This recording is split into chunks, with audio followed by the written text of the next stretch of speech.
Hello there, welcome to a Second Thoughts overview of Taurox, the Brass Bull. Just like in the previous videos, I played the initial turns, drew some conclusions. In the later part I'll show you some army compositions and adapt to the playstyle of Taurox. As mentioned, not really an in-depth guide, but will certainly help you out. So let's play with the Brass Bull, shall we? So, for your short victory condition, you need to have at the start of your turn at least 220 marks of ruination, I'm highlighting them there, and to occupy, loot, raise or sack 35 different settlements. A pretty straightforward campaign, very quick actually. It's very sandbox driven because you can go anywhere you wish. Now the reward here is plus 30 Winds of Magic power reserve per turn to all armies, always good. The Beastmen do rely a little bit on their magic as well, and it's always a nice campaign when you can rely a little bit more on magic. Now, for the long victory, things change quite a bit. So you need to achieve the short victory, occupy, loot, raise or sack 80 different settlements, which is already a massive amount, and then you have to go to the old world. Have to go and take out Reichland, Couronne, and everything from the Empire. So this is the same victory campaign for the Beastmen. Overall, the long campaign is always the same. This is something that bums me a little bit. I would like different objectives, not only for the short victory, but also for the long campaign victory for each of the lords, basically. But well, that's what I got for now. For now, you'll need to take on the Empire factions and then also raise or sack the settlement of the Oak of Ages. So, achieving this, it takes a while. You'll get a plus 10 Lord recruit rank, which is excellent to ensure, of course, your new armies always have a decent Lord to lead them. Now, Taurox himself, he leads the Call of the Doom Bulls. He does have the Rampage mechanic. This gives him rewards and bonuses from maintaining momentum from successive battle victories. Basically, the best idea for Taurox is that he needs to be that riding bull, you know, that raging bull. He needs to keep fighting, and that will increase the faction overall, which is really cool. In addition, he also has reduced costs in dread costs for Minotaur units, so you guessed it, he really likes Minotaurs, and you really should focus on Minotaurs with the Taurox, and definitely a fun campaign just if you like the unit. It's one of my favorites, so this one is actually one of my favorite campaigns overall, so yeah, just if you like Minotaurs, go for Taurox. Now, in terms of climate, there's no issue.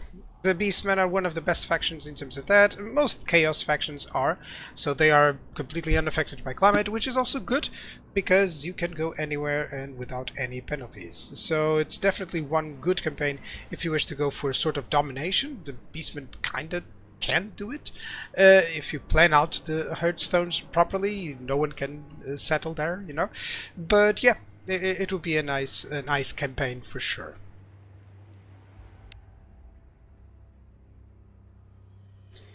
So, contrary to some other beginnings of the Beastmen, you actually kind of have a choice for the first Hearthstone. You always have, but it's not like you're directed to.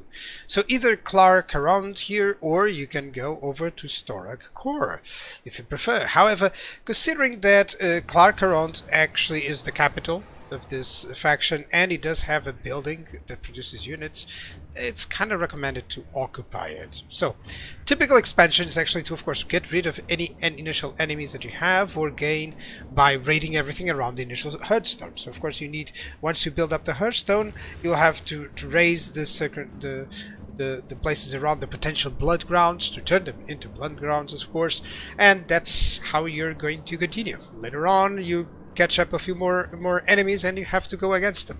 But the best idea is that you can go into any direction. I would recommend, of course, clearing up the north first and then completely raise this section of the map, and then perhaps go towards east if you would like. Maybe go even through the north into Norska, into the Empire to complete that objective. It's up to you, of course. Some people will just love to bring the bull up to the Ulthuan circle. It's really up to you. It's the best experience in terms of the factions, of the Beastmen factions, is that it's such a good sandbox experience. So by all means, go for it.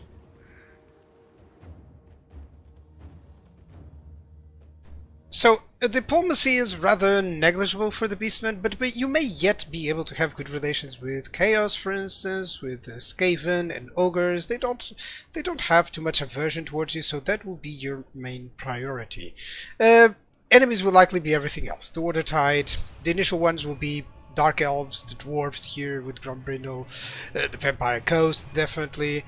So, and even Wood Elves, definitely. They also become your enemies. So, therefore, for outposts, some decent missile units from the Ogres, or some cavalry from them, or Skaven missile units, of course, they'll do just nicely for your compositions. As for mechanics, similar to the Beastmen, Taurox also has, of course, the Hearthstone mechanics. So Hearthstones, you raise a location and you put a Hearthstone in it. The neighboring settlements then become blood grounds, which you can raise again to generate marks of ruination. Now these marks of ruination are gathered and then allow you to unlock units and more army capacity, as well as more Hearthstones, and thus these are obtained via the ritual that you conduct at the Hearthstone. So once you have achieved at least 10 marks of ruination, you can complete the ritual, you earn those marks, they go here, you get the idea.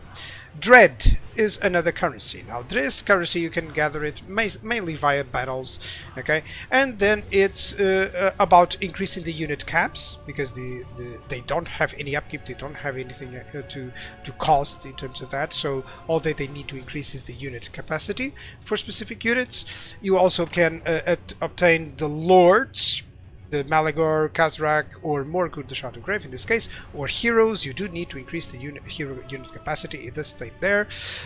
You also have upgrades for your great Hearthstones, basically, and to ensure that you can always continue to have armies, you also have one here, which is very important. And in terms of items, these are all very interesting purchases that you can get. Most of these are actually, these are actually with gold, with treasure, instead of dread, which sometimes may be underlooked, of course, but of course that you may want these specific ones. It's up to you to check these ones and purchase them and apply to them, but always be aware of this whole menu of the possibilities that you have, so that you can have different playstyles, really. Now, in terms of the other mechanics, we still have the moon. Basically, after a few turns, as you see there, turns into full moon 5, you will get an event, and you can choose the moon effects. Most of them are actually just nice effects, so you have good faction-wide bonuses that affect how your faction will go through. Now, Bestial Rage. Let me talk about Bestial Rage. It's basically this bar here. This implies actually that you have increased growth, you have increased regen buffs for your hordes as long as you keep fighting. You can see there by here.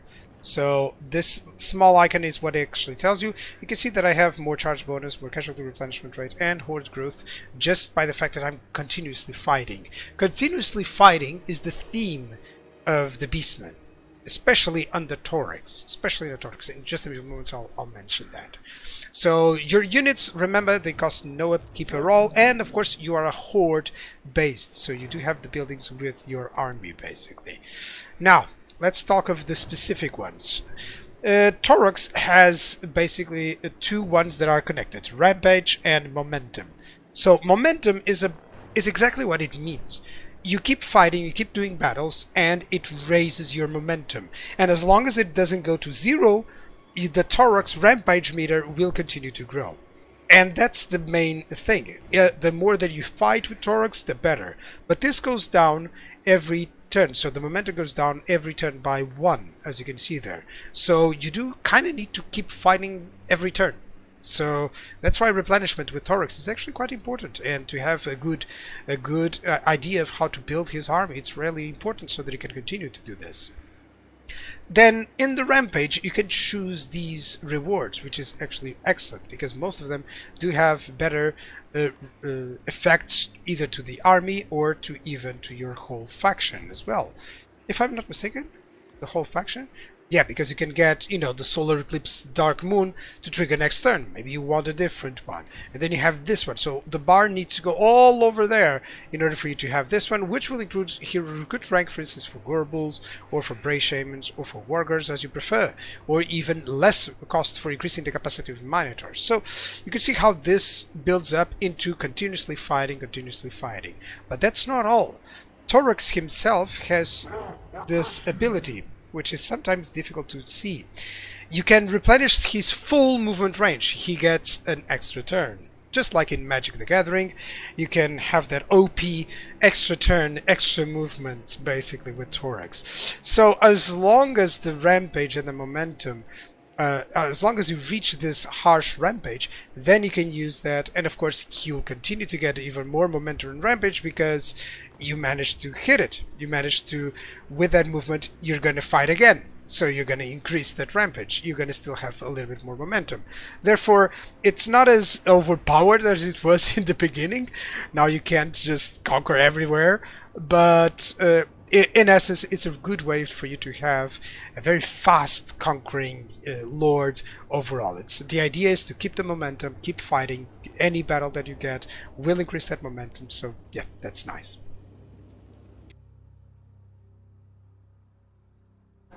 So the Beastmen have no province edicts. However, their Hearthstone buildings kind of convey similar buffs to the nearby Bloodgrounds, so that should be taken into account.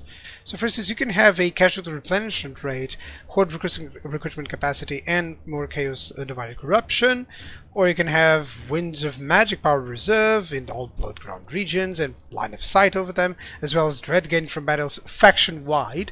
So this is a trick, not a trick, but of course, by all means, when you move out of a Hearthstone, if it is already safe, the area, you don't believe anyone is going to come out there, maybe you should change for the dread gain from battles, just so that you can, benefit from this dread faction wide, of course. So always remember to check the previous Hearthstones if you can. Now, you also get somewhat of a debuff for enemies, of course, so campaign movement reduced for enemies, a small chance of a plague starting out that won't harm you, or Warriors of Chaos or Norskins or Nargul, and the Vigor of Battle winded for everyone that is not Warriors of Chaos, Beastmen or Norskin units. So basically a more defensive one. If you're putting a Hearthstone where the enemy will definitely have some strength, perhaps this one would be a good idea. Now, finally, do have more ammunition for all Beastmen, Warriors of Chaos and Norscan. Reload time for enemy towers increased, so the towers won't be as effective, and the missile damage for those towers as well, not as effective in all Bloodground regions. So if you're putting a Hearthstone where the enemy has a lot of good fortified cities, basically with good towers, by all means pop this one up and all the sieges will be much easier for sure. So they do have a little bit of strategy to do here. Now in terms of army stances, they're so few and they're kind of like my favorites. So first, you get the chance of ambushing as a natural attack stance. So you can get an ambush battle while engaging, while attacking. This encourages you to seek out the fight. Now raiding is different for Taurox, and it's actually one of the best. So it increases his movement range by 25% movement. It also gives bestial rage and of course the income. In addition, it gives more winds of magic for your casters. Always great to use this one. Then we have the beast paths. Like many tactical choice, you can use it to traverse terrain, and specifically for Taurox, useful to effectively continue with that momentum. You cleared an area, maybe you need to cross over some mountains to get quickly to the next settlement or battle, then don't hesitate actually. And then we have the hidden encampment. This is also how you build, okay, and it works both as the encampment and your ambush stance, by the way. So you only need 10% of movement to put it up, and you're hidden until discovered, which means that you can ambush as well. And basically this is how you build up, this is how you replenish, of course, which is, as you can see here, I'm replenishing right now. I actually was replenished right now, so yeah. Pretty much because it only has 10% movement, it's really good to ensure that you can always kind of replenish whenever you wish. Okay, so they're excellent, they're very appropriate for the faction idea to stay hidden and attack when, of course, the enemy doesn't expect you. So you're a horde faction, and thus your armies are your settlements. You have 5 military buildings and 4 infrastructure or support ones. Now each of them provides an army ability as well. Do note you have the Shatterstone ability there, Cacophonous Assault effects. You also have the Touch by the Moon, which is very interesting. Look at that, look at that factor. This makes your unit completely obnoxiously good until they die. That's basically it, so be careful. And then you have the Vile Entropy, which also depletes ammunition and range of the enemies in range, of course. So yeah, you have these. army abilities. And then you have the Winds of Magic, the side effects. So the Winds of Magic, then this one provides Dread Gained, which is always good. You have also a magic item drop chance, which is quite significant, and more income from past battle loot, and of course a corruption building. So that's overall what you can build in terms of infrastructure. Now you can build nearly every single building in your horde, which implies that all you need to do is actually choose the order. At tier 3 you already have quite great choices for your armies, including Minotaurs, including Giants, which is crazy good. You also have Manticores, which have been improved recently. You also have Razorgore Chariots and the Centaurs with throwing axes. So you can do a lot, but then we get to the tier 5 and you get the big single entities. The Cygor, the Gorgon, the Javer Slythe, all of them with their best usage, and of course the tier 4 Minotaurs, which are excellent. Pretty much all of my armies will always include a couple of these guys for sure. Now, research. It works via challenges, really. So let me show you. You need to complete missions. For instance, you need to have 3 characters reach rank 15 in order to even get the option to research this. So that's the main idea here. They are locked until you complete that. So I need to win 5 ambush battles. How dare I not have completed yet? But yeah, I need to win 5 ambush battles, and then I need to then I'll have access to these ones. Of course, this one will grant me the access to all of these. So yeah, you should research to ensure that you always know what to do in order to get the research. You should check out these ones. You should check out all the tags to ensure that you always know what to do in order to unlock it, so that you can get that. Okay, for instance, kill or wound 5 faction leaders. I really want the Primal Fury upgraded, so I'm gonna focus some faction leaders. Maybe I'll let them live, and to ensure that you know, to ensure that I get to fight them again, stuff like that.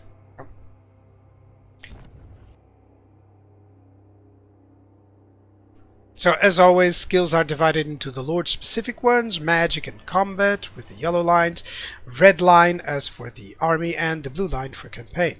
Now the blue line has an interesting one that I always love: less attrition and replenishment. It's a no-brainer for me.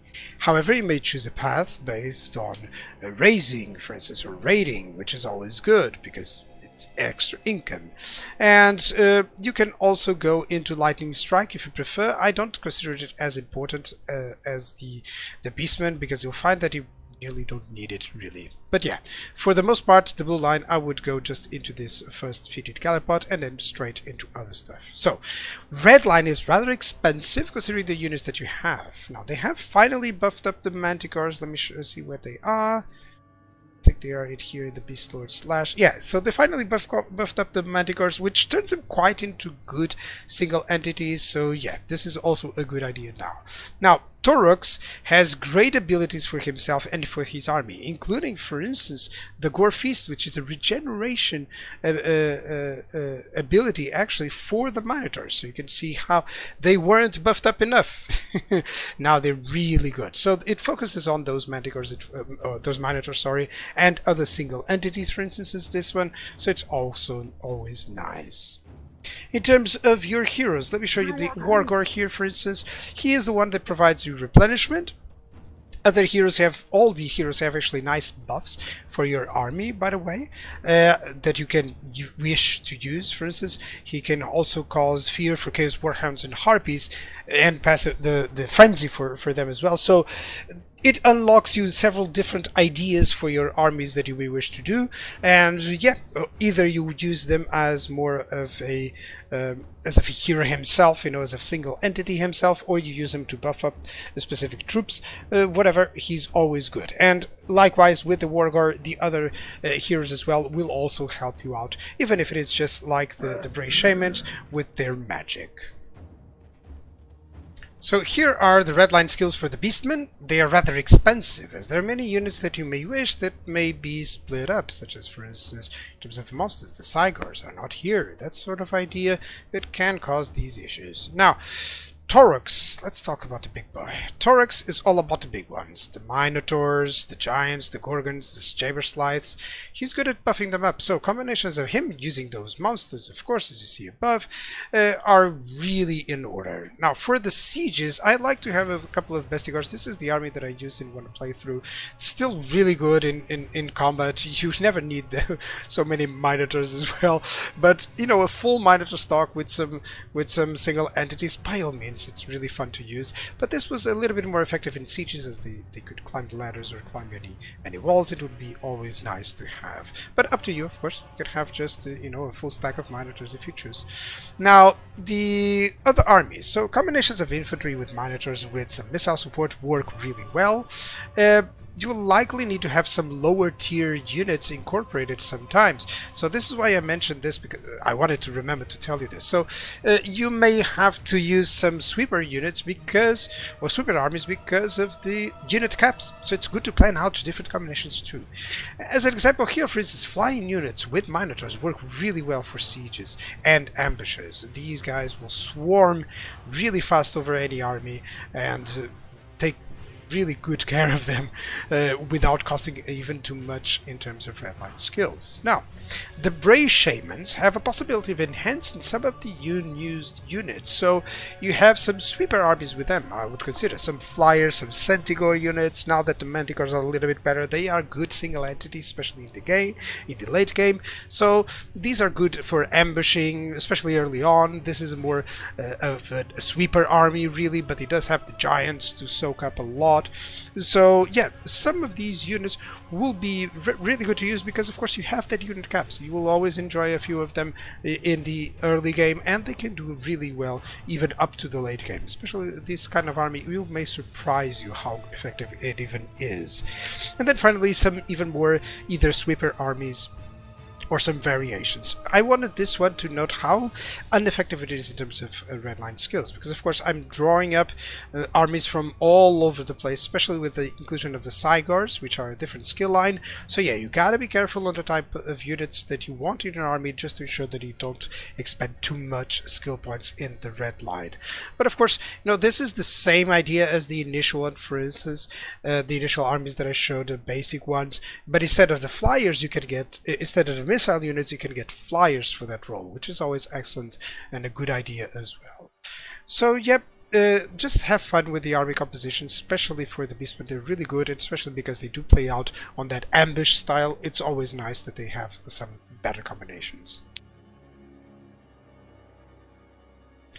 Once more, a nice change of location. Taurox enjoys a nice set of distinct enemies, including the Dark Elves, including the High Elves, including the Vampire Coast, among others. And combined with his unique mechanics, it allows for a very enjoyable campaign. Focusing a lot more on the Minotaur units and the single entities, it is also one to enjoy how powerful those can be, especially alongside him. If you like Minotaurs, there's no better choice.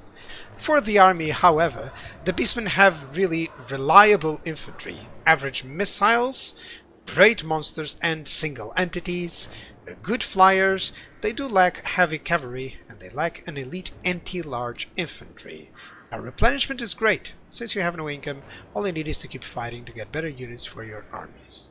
Now, due to all of this, I believe you have to follow Taurox, the brass bull, into a rampage.